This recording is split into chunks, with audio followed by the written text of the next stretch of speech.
Hey everybody, this is George Brasher with Shakedown of Thunder Sports, and you're about to watch the two Irish brothers. Go Irish!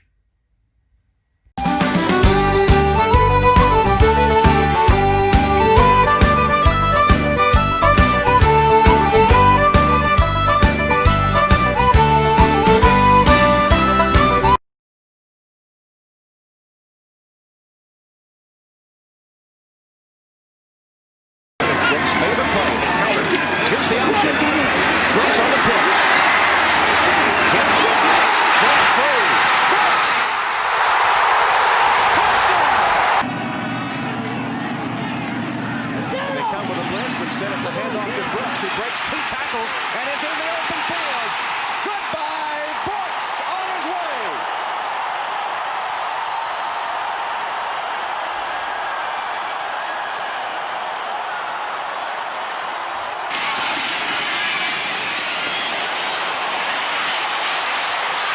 Meyer. Yes! Brooks!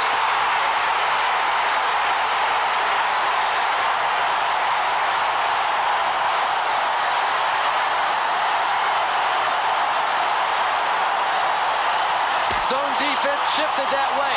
As he comes back, Reggie Brooks left all alone in the right corner. How's it going, everyone? I am ND Sean 45. I'm Irish Benjamin 57. And together we are the two Irish brothers, and we have a very special episode for you today. As you guys can tell, we have a special guest joining us. He is the gentleman that you just saw in the clips leading up to this episode.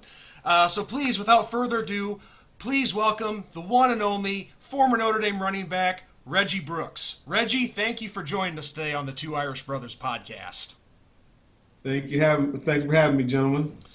Now, Reggie, we like to start off every show with every guest that we have with the basic question, because everybody has a story to tell, and everybody has their roots grounded somewhere. So if you would start off by telling us a little bit about your background and how it was that you got involved in the sport of football. I'm originally from Tulsa, Oklahoma. I was the youngest of six kids, and really, I would say it was just it ran in the family. My dad was the first four letterman out of my high school, Booker T. Washington High School. I actually started in Pop Warner football at the Mabee Center. We were called the Frost Bulldogs at the time, and I actually started when I was 8 years old, and been playing game and just kind of fell in love with it, and just enjoyed the camaraderie and the what comes along with playing football is the team, and that was something that was important for me because it kind of helped me find my social group, if you will, growing up, and you develop those relationships that you develop on a team, and just kind of stuck with me, and I stuck with it, and it worked out. Yeah. Nice. Also, like what you guys do in careers. There's not a lot of focus on like life outside of football. So what are you currently doing in your life, and what was your favorite memory outside of football when you went to Notre Dame? Well, I'm currently the assistant athletic director at the University of Notre Dame, so it's a real honor and blessing to be back at my alma mater and working there. And for me, it was just the opportunity to come back and be a part of something that was. When I came to Notre Dame, was a bright-eyed 18-year-old kid that didn't really know too much of anything. But I learned the importance of teamwork and family and the commitment to doing things at a high level, and just being a part of a team was something I was used to. But Notre Dame kind of took it to a whole nother level for me, because those are actually kind of defined my values and principles as a man, as a husband, as a father. To this day, and a lot of that was attributed to the experiences that I had at Notre Dame as a football player, but also as a student, and being back as an employee. It's a lot of fun, and just kind of reminiscing and seeing the changes in the university has been extremely gratifying to see the progress that's been made, and facilities. But the one thing that just remains constant is that Notre Dame spirit and the family and that camaraderie that has lasted a lifetime. Nice. That is awesome. That's really awesome. And now, when you originally came to Notre Dame, you weren't a running back right off from the start. You were, I believe, a defensive back. Is that correct? I was considered an athlete, and that was one thing that Coach Holtz was big on, was recruiting athletes, that guys that could play multiple positions. So I originally started out as a freshman, kind of back and forth. I was actually a running back as a freshman, and then was switched over the spring of my sophomore year. Well, actually, it said, spring of my sophomore year. Actually, I was still a freshman, though, to be honest with you. So I switched from offense to defense in the spring of '90 because we didn't have a lot of defensive back recruits, and we lost quite a few pretty high-profile defensive backs from that the national championship team, and they didn't recruit any guys my year. So I actually transitioned in the spring, playing the boundary corner position opposite of Todd Light. Oh wow, that is a very big deal right there. I mean, Todd Light, with the success that he's had. Now, when you got to campus, I know your brother Tony was already there, correct? Correct. Now, was that an easy transition for you, knowing that you had your older brother there, and that did that make your transition easy at all, or did he kind of treat you like a kid brother and just kind of kick you to the curb and be like, "Hey, you're on your own"? He did that on my recruiting visit. He kicked me to the curb. So, but I was kind of used to it to some degree because, growing up, we were about 2 years apart. And literally, he would beat me up every day except Sundays. I guess because he didn't want to beat me up on going to church, so didn't want to ruin our church clothes.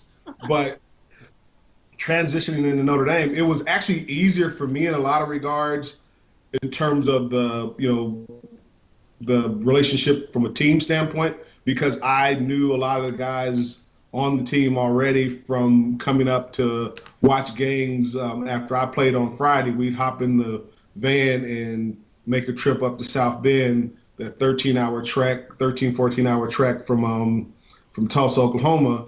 And we would get there Saturday afternoon, late Saturday morning, early Saturday afternoon in preparation for the game. So I knew a lot of the members of the team prior to getting there. So that aspect was a fairly easy transition. My transition as a student, not so much, because my brother had a reputation, and it was not great.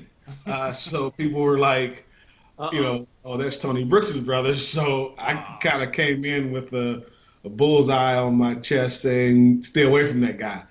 And so from a social standpoint, from a student standpoint, I had some, it was tough. It was, culturally it was tough. And then just socially, didn't have a lot of friends outside of the team early on because of the perception of, that's a Brooks. So the Brooks name wasn't held in high esteem in that when I first got to Notre Dame. But, I eventually made some friends, first on the team, and then slowly but surely outside of being a player to being a student, some people found out, he's not that bad of a guy, so I'll befriend him.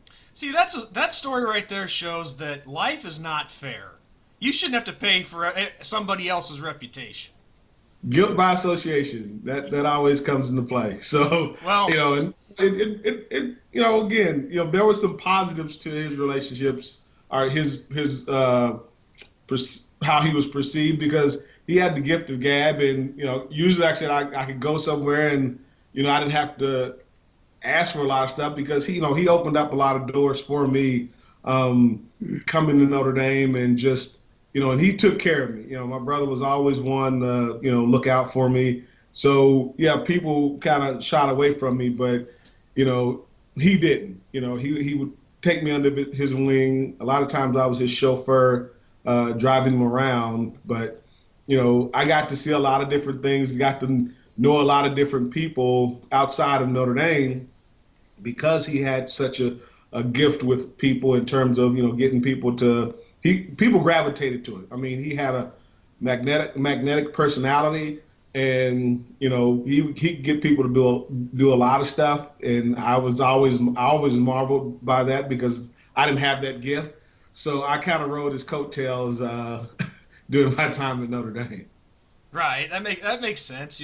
Paying your dues and earning respect. I mean, new guy. Yeah, the reason he introduced me to my wife, so that's an added plus. So yeah, we're going 30 years strong. We've been together. Nice. Oh, congratulations, dude. That is amazing. Happy for you and her and your whole family. That's awesome. Thank you. Now, Ben, I should turn the reins over to you for something. No, we've worked on this, dude.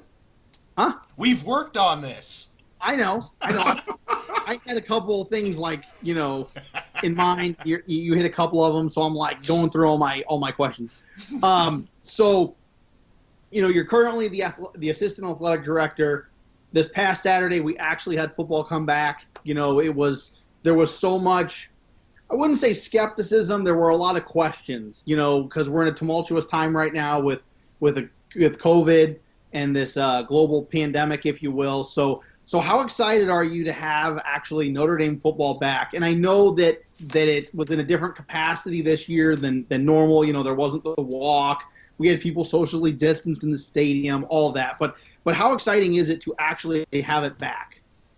Oh, it was great. I mean, I was actually a little, like some of the players in the team, I was pleasantly surprised about the number of fans in the stands. I really did. Because it was not the best weather day either. No. Yeah.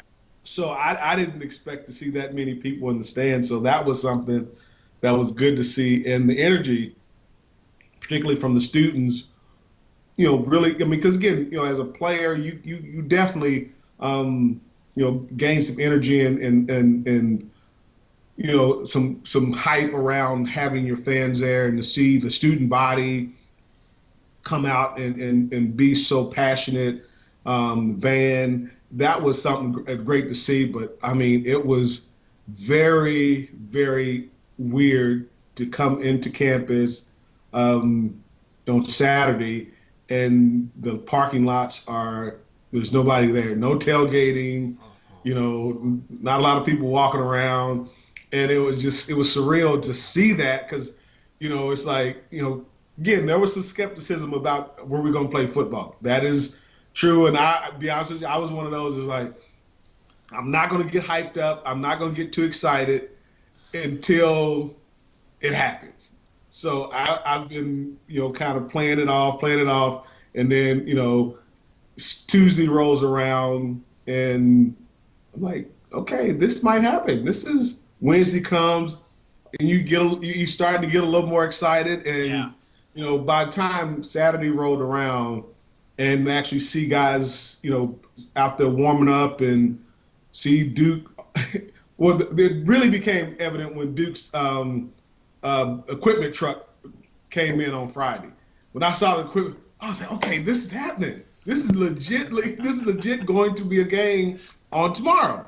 So it was exciting, and guys didn't play exceptionally well. But man, it meant so much to just have a game, and yes. The little things you tend to, kind of like, oh my gosh, especially with all the stuff that, like I said, Ben, was going on. It's like this, see a game, see these young men out there having fun, playing the game, and it kind of rekindles some of the love that you have for the game. So it definitely did that for me and several other former players that we were able to connect with during the course of the game. Right. Well, and it's definitely a testament to what you and Jack Swarbrook and all the people that work, with athletics do, because, we see as fans, you see the end product of all of the behind the scenes work that go into one event, two event, three events. Because I work in that realm to a degree, and you see the end result, and it's a 4-hour game and whatever, but you don't see all the preparation, all the meetings, and all the little details that you and the rest of that staff do. And you guys are the reason that we had and we have a current Notre Dame football season in this pandemic. And again, I'm a small sliver of that, in what you just said. I can rattle off a number of names, leading up to this in the actual game. And you are so right, Ben. The number of meetings I've been in, even before the season commenced. This is work that was being done back in the spring. The conversations of preparation. And the ability to adapt by, the facility staff, by our medical staff, by our administration, both university administration and athletic administration, and the communication between the two has been, critical to our success. And there's not enough that can be said to the frontline workers. I volunteered several days at the test sites when they were doing the testing for the students and faculty. And, it's great to see when you have a broader perspective of all that's going on. And one of the things that, I was excited about was we had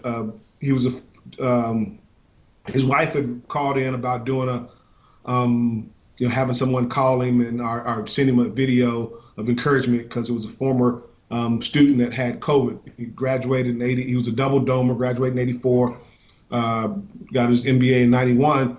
This guy, would run a couple of miles, every other week or every week, no pre-existing conditions. So, and it really, how it buoyed his, because he was on a ventilator, and, he was, at death's door, but he recovered. And, and he was just like so grateful, like you said, to see Notre Dame football, and to, you have no idea a lot of times what that does. It's a game. Let's understand that first and foremost. Right. It is a game, but it provides an outlet for so many. And again, this pandemic is real. And to hear firsthand and actually talk to this individual firsthand was a sobering testament to, okay, the time that it took and the effort that it took for us to be able to play that game against Duke safely. And it gave credence to why we social distance, why we wore masks, why we put all these protocols in place prior to that game and leading up to it. And it was not to play the game, but to show, hey, this can be done in a way that cares for the individual, because, we see fans as fans, but fans are people. They're human beings, and they are a part of who we are, and they need to be valued. Yeah, absolutely. And, it just goes to show, like you said, it is a game. It's not, the game itself is not a life or death situation, but when you're able to provide something that, millions of people love, especially this gentleman who is sick, being able to make him happy and give him something that he loves so much along with everybody else, that is a wonderful thing. And like Ben said, Reggie, you guys are really the unsung heroes that I don't think get enough credit for what you guys do in making this happen, making, what we thought was just a dream back in the spring and summer, you making it a reality and actually happening. Thank you. Thank you. I couldn't agree more. And again, there's, I give props to our athletic leadership and Jack Swarbrick. Again, we took a financial hit, but it really solidified for me why I chose to come back to work at Notre Dame, because it wasn't about the money. It was about, again, providing opportunity. Because, again, these guys wanted to play. And it's not just our football team that played. I mean, our soccer team played. Right. Volleyball is playing. I mean, cross country, we have a meet next week. So it's not just the football players playing, it's the other student athletes having that opportunity to compete and compete safely and do something they genuinely care about and do it and represent the university that they love so much. Yeah, it's like we can fight back against this. We're not giving up. It can be done.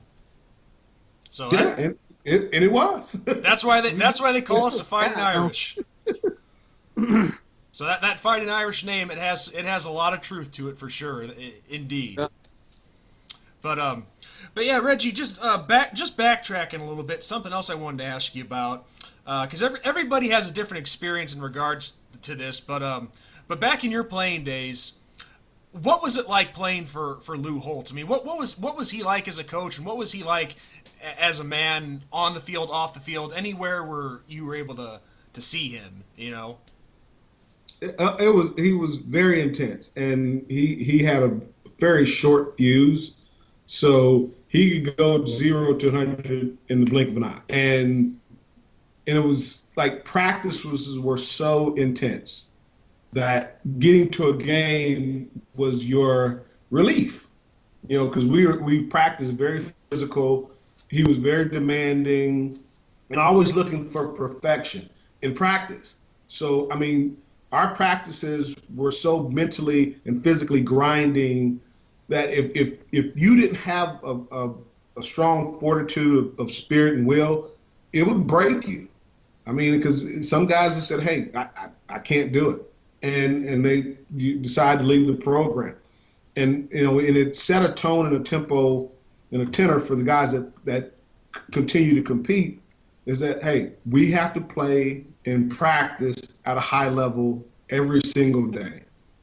And so, like you said, all the things that go into the preparation for the game started in practice. It started during the week, and it incorporated the team, the coaches, and the student managers. A lot of people forget about them, but they have to go and set up for each drill, and they're running back and forth, and just the effort that they have to put in.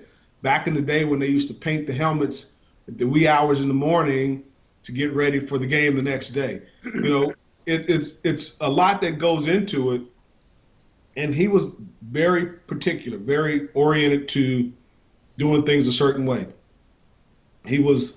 I remember, we would do this. He would have the spiel before every game of how we win, and it talked about togetherness. It talked about the 7 areas, no turnovers, no penalties, no mental errors, and it was all focused on doing the little things the right way every day, not just on Saturdays, not just when the lights are on, but every day.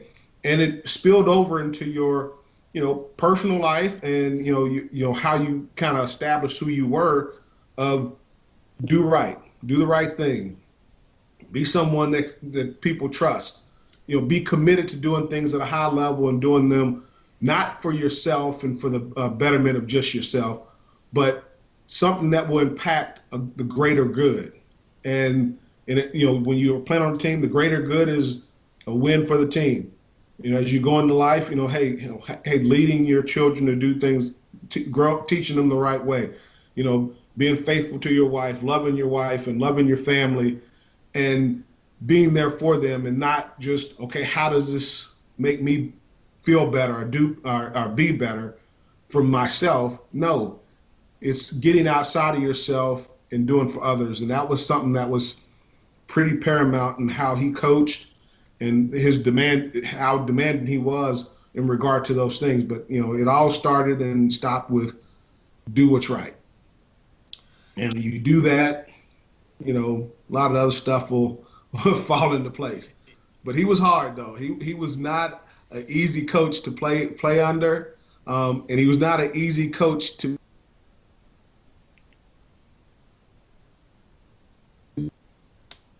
He was on us a lot of times. And it's pretty amazing I've heard how. that. Yeah, everybody's had pretty similar stories about Coach Schultz and just how tough he was, and it's amazing. As short as he was, boy, was he a firecracker, and he could just scare the crap out of you. Which is crazy. We were celebrating the 25th anniversary of the 1988 national championship team. I think it was like 2013. Yeah. And oh my gosh! So we had it was a weekend, home game weekend, and guys were getting together. And this is 25 years later, and you see guys when he comes in the room, they're with their wives and girlfriends, significant others, and guys just like straighten up and get all rigid and put their drinks to the side, and it's just like, And I got to admit, I did it too, because again, I don't know what it is about that little man that just. You're thinking he's still in charge. Guys, like, hey, straight. So again, he'll always be Coach Holtz, and again, I always have a love and respect for him, and that's a part of. Like I said, that's what comes from playing a sport that you love, and having those opportunities to connect with people and believe in something bigger than yourself. And he was really big on that. And that was something that we bought into as players and as teammates. Well, it's definitely a story of unity and, rallying around one another to get the job done for sure. Now, Now, Reggie, speaking of Coach Holtz, you're going to be going to work for his organization, Holtz's Heroes, correct? Well, I preface it by saying I'm going to work for our organization. It's Coach's Heroes, and it's guys that played for Coach Holtz, and it's about community. Pardon me. No. Again, there's a lot of speculation. Again, I say that because. Again, Coach Holtz is a catalyst to about as it relates to the organization, but he's not the end all be all. It's not just Coach Holtz. It's the guys that played for him, the camaraderie, the team that we built, and the importance of bringing that group back together, staying connected, and also being there to assist and be a blessing to not only our former players but our families. And because this is not an organization that we just want to, okay, hey, Coach Holtz is here and the guys that played for him, well, when those guys die off, then it ends. Right. This is something we want to see move forward that impacts our children, our children's children, our communities, and sharing, again, the mantra and slogan of love, trust, and commitment, and express that and show that not only to the people that played under Coach Holtz and our teammates, but our families and our communities. You're talking about, and Ben, you kind of touched about life after football. This is a part of that. People go through hard times, they have struggles and difficulties. How can we be there for one another beyond our 4 years out of the institution, beyond the time we spent under a dynamic coach, a collegiate coach? It's getting beyond those individuals to, again, focus on the team and focus on the bigger picture, and provide guidance for young people today, because I still feel those principles and values are needed in this day and age. The ability to work together, to put aside differences and build something of value, not only to yourself but to others, that's going to benefit more than just a handful of people. So I say that because coach is just one, but he set a tone and a tenor for a group of men to be better fathers, to be better husbands, to be better individuals to those that need that little extra push. Because again, when you were playing for him, there's times that, you wanted to kill that guy. But you seriously, we were like, this man has to go. But you had, it made you a better person. It forced you to do better and be better. And the lessons learned can still be taught and move forward and be delivered in a way that can be beneficial to that next generation. Yeah, truly giving back to the community and just lending that helping hand when it's needed. I mean, that's phenomenal. That is unbelievable what your guys' organization does to help people, basically be men, and basically pay it forward to the future generations. I mean, that is phenomenal, Reggie. Thank you. Yeah. I mean, Notre Dame has a great sense of family and community. You see so many people that even like the bigger name people in the fan base and at the administration level and stuff, they have great relationships with just the average Joe, and there's so many people that are willing in the Notre Dame fan base, in the Notre Dame family, if you will, to go out of their way to help those in need. And I mean, there's so many things like with what you were just talking about and beyond that, with guys, we've seen like Irv Smith do stuff. We've seen Clint Johnson do stuff. We see you do stuff. There's so many people. The list goes on and on and on. I could spend hours upon hours naming off people that are doing X, Y, and Z. But at the end of the day, the family aspect of it and giving back to community is what Notre Dame is all about, and what the mantra that we preach and we believe in is. So to have people like you, Reggie, that lead that charge, that show the example, is absolutely phenomenal. And we need more of that currently in the world, especially in these tumultuous times with everything going on, not just COVID, but the social unrest, the political unrest, if you will. There needs to be a bright spot, and you guys give and provide that bright spot through your hard work. We appreciate the love, and that's kind of where we are. Because again, when you're coming to a team, you have people, and again, Notre Dame is very diverse group in terms of you have multiple guys from different areas, parts of the country, different cultural backgrounds, different perspectives, socioeconomic backgrounds, different situations. And, how do you build championship teams is predicated on how well you can build those relationships within the team. And that's something, again, we look to do with Hoch's Heroes is, okay, we need to be that catalyst. We need to be that individual that can go beyond ourselves. Because, again, we had confrontations on the team, but we worked through those as individuals, but also as a team to develop a cohesive unit to go out and execute. And like I said, football to me is always the consummate team sport because it requires 11 guys to go out and execute for a play to have success. And that's where the offense, defense, our special teams, it requires guys getting outside of themselves and doing their job, but also understanding the person that they're working with to get the job done. That you don't necessarily have to agree with an individual or like a person. It's like, hey, I still value your role and how it impacts me as a member of this team. So being able to put the mess aside and say we got to go out and execute, and it's going to require us trusting each other to the level of, okay, if we're going to win, it requires us to say, hey, I got to forego a little bit of something here that I don't agree with to get to where we all are trying to go.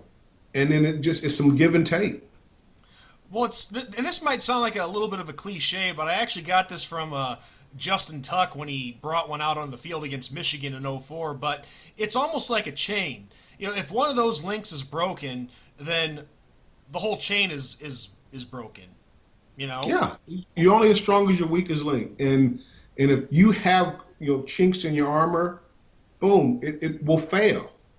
But if everybody is valued on that team and in that chain, then when there's a weakness, the other links rally around that weak link to say, hey, let's pick that individual up.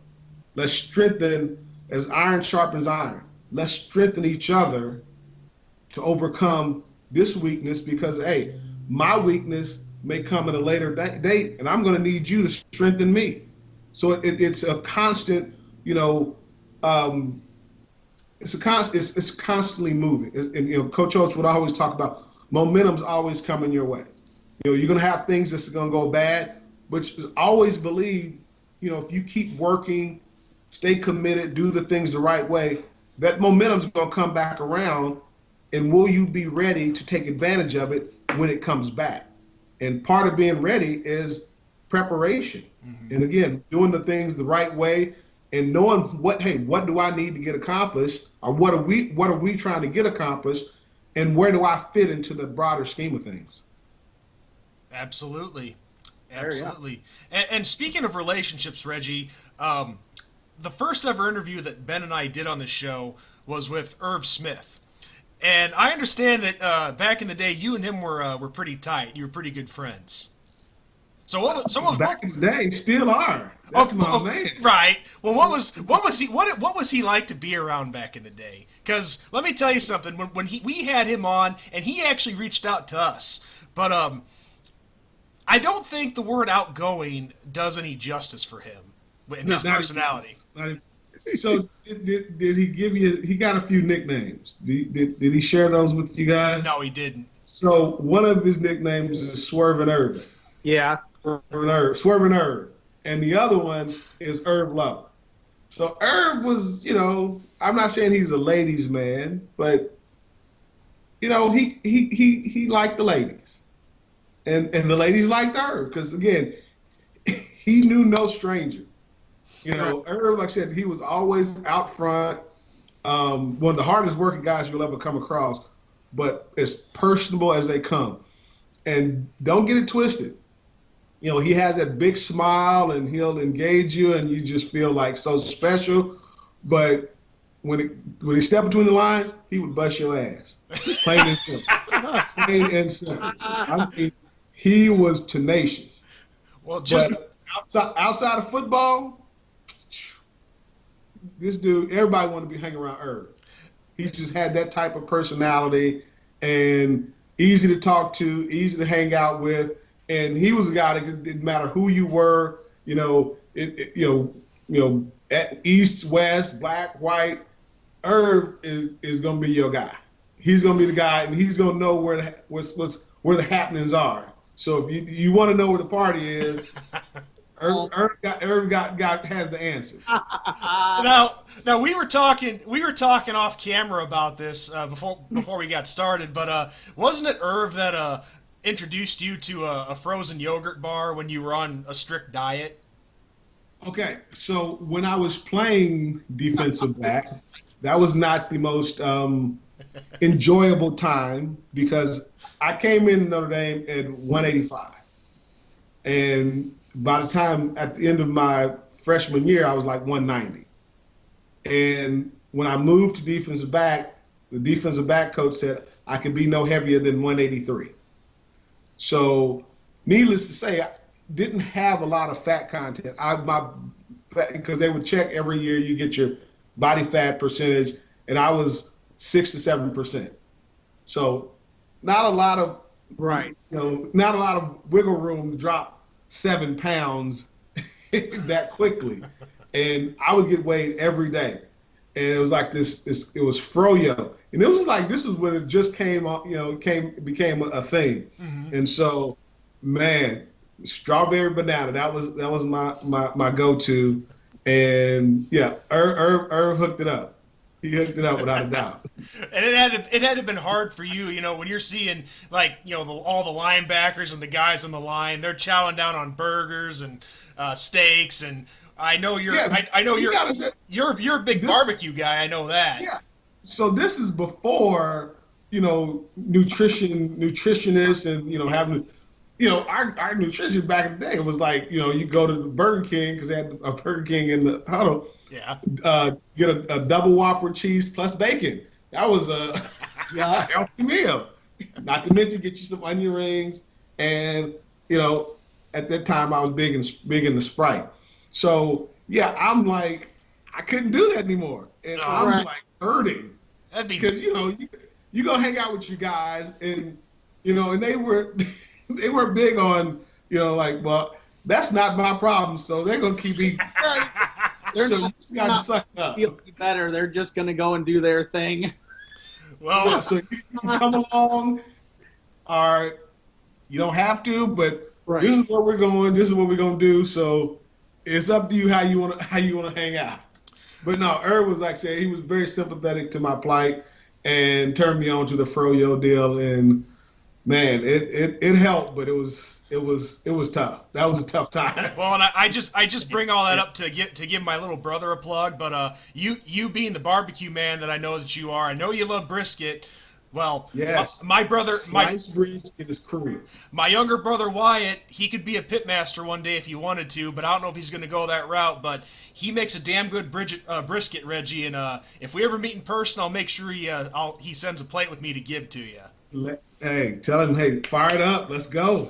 Yeah, all right, I'll do that. I just promised him I'd give him a plug because I told him that you do like brisket and barbecue. So. Oh yeah, big fan. Oklahoma boy, I'm all for it. Darn right.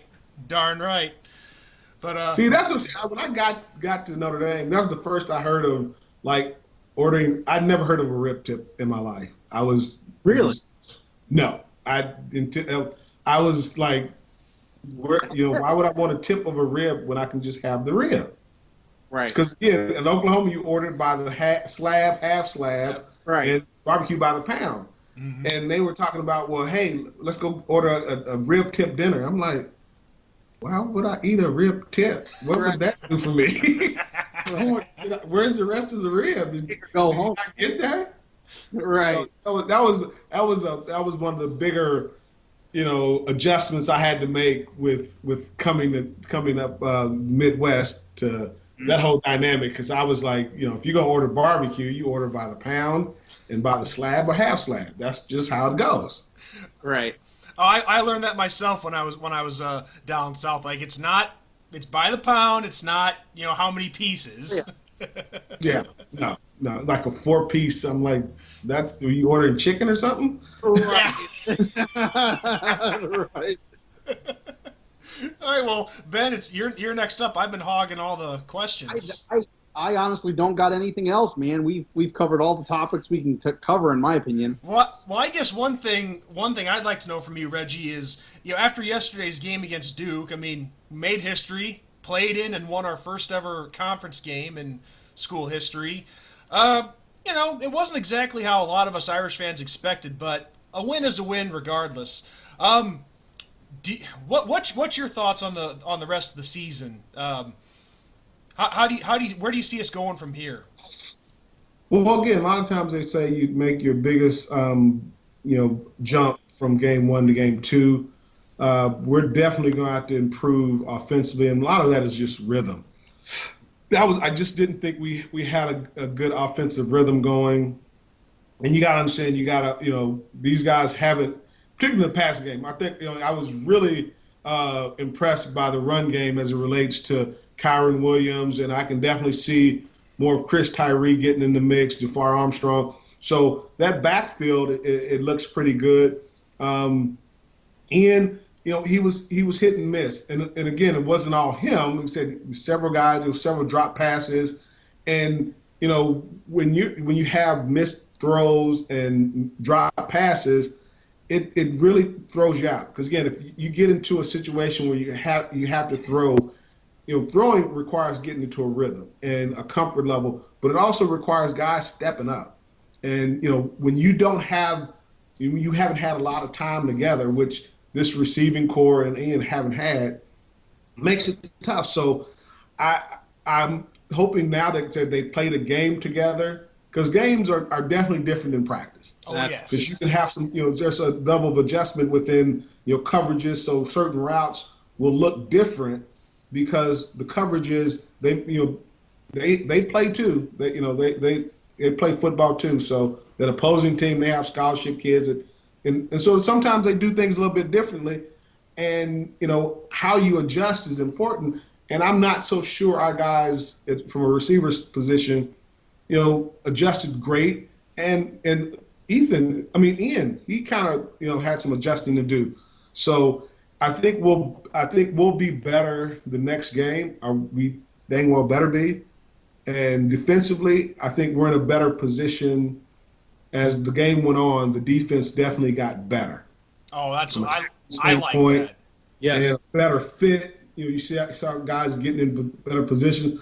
I really liked, again, our ability to get pressure off the edge, with Foskey, Wusu. We have guys that can get after the quarterback. I just think, again, as the game wore on, we adapted much better. And that's something I give Clark Lee a lot of credit for. He's done that in his years here. He's been very good about adapting and adjusting. So secondary-wise, I thought we were solid. I think, again, a lot of people were looking at the secondary where they kind of moved the ball in the air. A lot of that was underneath crossing routes. And again, we adjusted to that and got better about flowing with the ball. And then when they got out in the open field, we were over pursuing early on, and we adjusted to that. So defensively, I think, again, this is some good teaching tape. Offensively, we've got to find a rhythm. And that also, you got a first-year offensive coordinator, play calling, and, you got to develop that comfort of what you're calling and how it flows within the game. And I think, again, we saw the capability of some, Michael Meyer. I think that kid is going to be awesome as a tight end, and, for a freshman, he was impressive in terms of his adjustments. Joe Wilkins, I have no idea where he came from. I was shocked. I didn't know who he was, but he showed up and was like, okay, I'd seen he's his a name. gamer. I'd seen his name on the depth chart, but he hadn't really gotten a lot of reps. But that was it. I just saw his name on the depth chart. I'd never seen him really play, Yeah. so that was a nice surprise. Tommy Trimble, again, he had a solid game. I think he needs to be. He had a pretty good block on Kyron's that short yardage touchdown on 4th down. Yeah. Yep. Did a good job getting the edge and allowing him to get the edge. So our offensive line, that's a strength. We just got to leverage that a little more and just be better technique wise. But I think after having a game, they can go back and look, and it's going to come down to how adaptable are we within game. And I think defensively we adapted pretty well. Offensively, we just never developed any kind of rhythm, consistent rhythm, that is. Yeah. So I totally agree. Totally. I mean, the adjustment started in the second half, and they definitely picked it up in the second half, and it was impressive. And that's what I want to see as somebody that is a diehard. I want to see the adjustments being made. Because, like I told Sean on our recap yesterday, things aren't going to go your way constantly. I mean, it's not, you can have the flawless game plan, quote unquote, but I mean, things happen. And especially in a game, somebody gets hurt, somebody doesn't make a read correctly, they throw something at you on the fly that you weren't expecting, and that happens. So the adjustment was good, but now it's time to adjust even more. Where's the improvement? Always. There's always, I say it, no matter whether you win 56-0 or 56-48, there's always room for improvement, always. And this is going to show the improvement in week 2. I think Ian definitely has to quiet his feet, and this is something he was doing last year. He bails out the pocket a little too quick a lot of times. The touchdown he threw to Avery Davis, he stepped up in the pocket, threw the ball with confidence, He needs to be more consistent in that regard, because when he does that, he's at his best. And also I think, again, some early runs by him with the zone option or read option would be beneficial. Again, I'm of the mind, we have to maintain his health. That's the paramount. But again, it's football, and I think when he gets going, like I said, running, I think it really impacts his ability to throw the ball, because he's when he runs, it seems to settle him for some reason. And I don't know. I mean, in all the time I've watched him, when he gets going early, running the ball and moving and using his legs, it seems to settle his feet, and he gets into a rhythm a lot quicker.